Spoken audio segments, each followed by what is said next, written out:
Hi, this is a little video. We're shooting Turkish 1953 Turkish surplus ammo, and we have had some problem with misstrikes.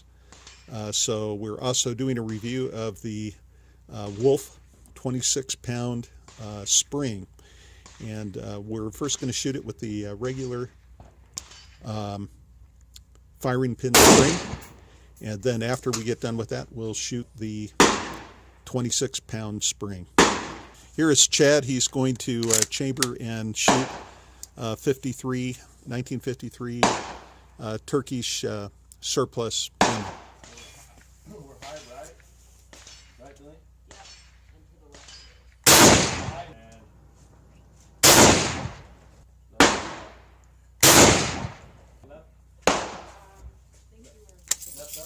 Oh, it just misfired. This is the problem we've been having, is every once in a while we get a misfire. But what we found is if we go ahead and count to 30, we can be assured now that it's not just a slow misfire. And what we found with the misfires is if we recock it, go ahead and recock it. Can I go for it? Okay, we have the misfired shell back in there.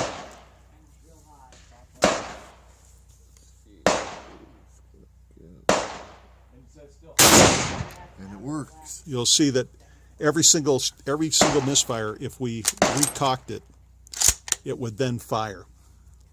So that's the problem we've had, is misfiring. Okay, the flag is straight up. It's now in the safety removed position. Okay, now you're a little closer to that. Push the pin up, But in closer. and it will unscrew. After all, these rifles have been setting in storage for 50, 60 years, and so they've gone bad. So now what we're going to do is we're going to put the Wolff spring on it. In order to facilitate that, we made a tool.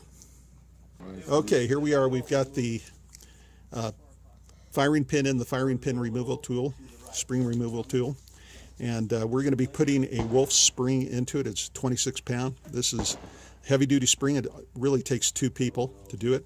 But the interesting thing is if you look at this old spring, you can see that it's compressed unevenly, which just goes to show you that it's lost its power over the 50 or 60 years it's been in storage. That's why we're getting misfires. So we put this in.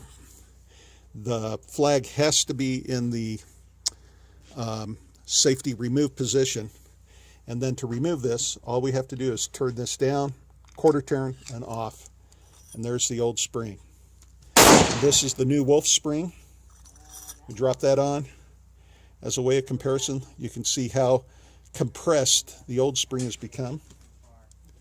And now I'm going to put this back on.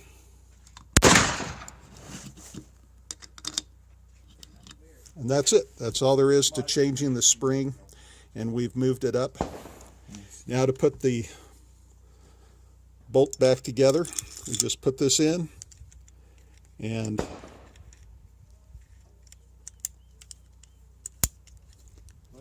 that's it. Just line up our extractor. Okay.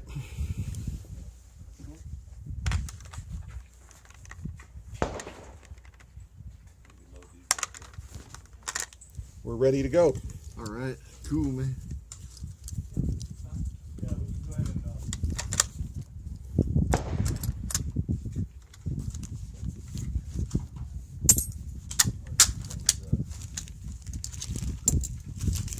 Ready, Dad?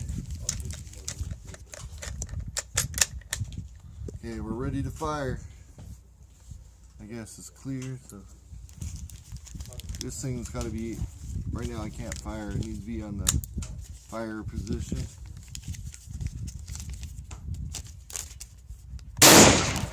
Wow, that was a good shot. I think it's even more powerful if it did. Okay, that again is the Wolff 26-pound spring. We'll take a look at this shell and see. We've got a real nice detent. You can see the difference. I don't know if you can see it there, but you can literally see the difference in the 26 to the 20 pound.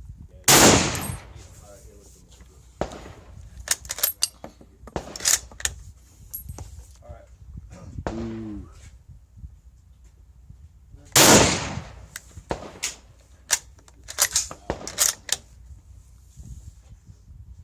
Ooh. Oh. Babe, look.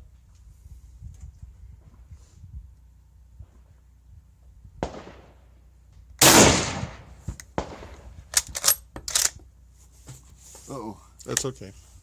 Sorry, but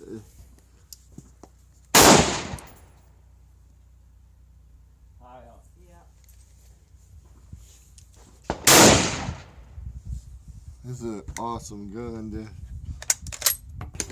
What we're putting in now is a clip of modern PRVI 8mm. This is a little bit lighter load and has I don't like the waste them. lighter weight primers in them.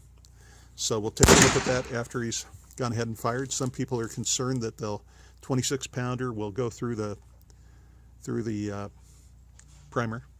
Wouldn't shoot Ooh. middle. Still hurts even with this. I mean, because here's the deal. Okay, nice dimple. I've adjusted it, Didn't go through it. and now we're low. We're like 7 o'clock. Okay, that's our little demonstration of changing out the firing pin spring. If you get a 26-pound Wolff spring, you may need 2 people to do it.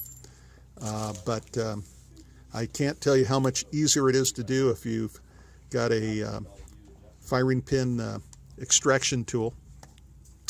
So that's all for now. Thank you.